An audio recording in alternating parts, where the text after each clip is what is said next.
Hello, this is Mr. Wyrick. I'm here to talk to you today about lesson 9.5, the fifth lesson from chapter 9. We're going to be talking about symmetry. Most of you understand symmetry in its most basic form, which is if we go like this and fold it, it's the same on both sides. You recognize that because you can see it in yourself. There's a line of symmetry down through the middle of the human body where you could say, okay, if we fold like this, everything is pretty much the same on both sides. Symmetry is reflection, rotation, or a glide reflection onto itself. So we're not talking about it's similar to some other object, but the object itself, if we were to draw a line down through it, it's symmetrical across that line. Or if we were to rotate it, it would be the same thing every so often on the rotation. Or if we did a glide reflection, then we find a pattern there that repeats itself. The first one is the most basic, the reflectional symmetry. We have that across the line of symmetry, so there's a line of symmetry, and then it's the same on both sides. In your book, it has an example of a crab being the same on both sides, which isn't always necessarily true, but you get the basic idea. You can draw a line of symmetry down through the human body, and it should be relatively the same on both sides. So that's a decent example. And we're also, you know, if you get into something like a circle, if you have a perfect circle, it has an infinite number of lines of symmetry because you can draw a line, any line that goes through the middle is going to cut it exactly in half, and you can fold that back on itself. If you look at a lot of the flags of the world, the United States does not have it, but like the British flag, the Union Jack, the flag of England, the flag of Scotland, a lot of those countries, there's symmetry where we could fold that flag in half and it'd be the same on both sides. Rotational symmetry is the next one. This one you're probably not as familiar with. We have like a starfish here, and if we rotate it down and rotate it again and rotate it again, rotate it again and rotate it again, we rotate that around the center of symmetry and it comes to be the same thing. The Chrysler emblem is an example of this. It was a pentagon. So as we rotate that pentagon, we can rotate it a certain number of degrees and then it looks exactly the same. The order of symmetry would be the number of times that we can turn that. So with this starfish, since I've given it 5 legs, we could turn that 1, 2, 3, 4 different times, and it would still be the exact same starfish. But we don't say turn all the way around, because then we could say, oh well, everything has rotational symmetry because we could turn it all the way around. Okay, so there's 1, 2, 3, 4 times that we could turn that and call that our order of symmetry. And then the magnitude is the smallest angle.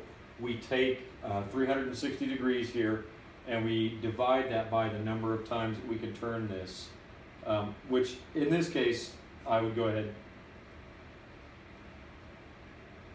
and divide this by 5.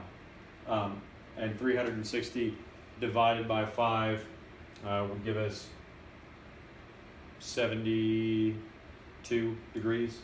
So this would be 72 degrees that we would be able to turn that and get exactly the same figure every single time.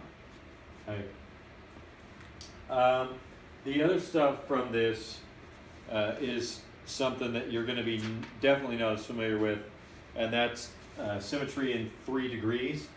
So if we have a rectangular prism here, then we have what we call plane symmetry. We kind of draw or imagine a plane coming down through the middle of this, and it would be a reflection of the object, but in 3 dimensions. So when we have that in those 3 dimensions, it's a reflection across the 3rd dimension if we have plane symmetry. And understand that we could have multiple lines of plane symmetry here, because if we go down the middle, that would be another one reflected front to back, and then down the middle this way, and then down the middle in this 3rd direction would still all, we could cut it any of those ways and it would be symmetrical. It would be the same on both sides. So that's a reflection in 3D when we're talking about plane symmetry. If it's axis symmetry, it's a rotational symmetry in 3D. Now, in your book, they have a cone, but a cone's going to have infinite because no matter how you turn it, it's always going to look the same. I like the idea of a pyramid. If we go down to a square-based pyramid to the very center, if we turn that 90 degrees, then it's going to look the same. So we can turn it 90 degrees 4 different times and still have that exact same looking. We'll come all the way around to where we started at. It'll be that same pyramid. Most of what today's work is going to be does this have an axis of symmetry? Does this have however many lines of symmetry that you can fold it across? Be very careful when you think about folding across the diagonal. If it's a square, it's going to work. A lot of the other shapes, if it's a true diagonal from one corner to another, it's not going to work as an axis of symmetry. So beware of that. Today, I would like you to work,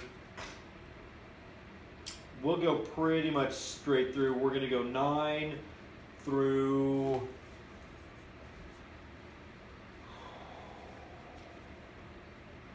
44. And then I'd like you to work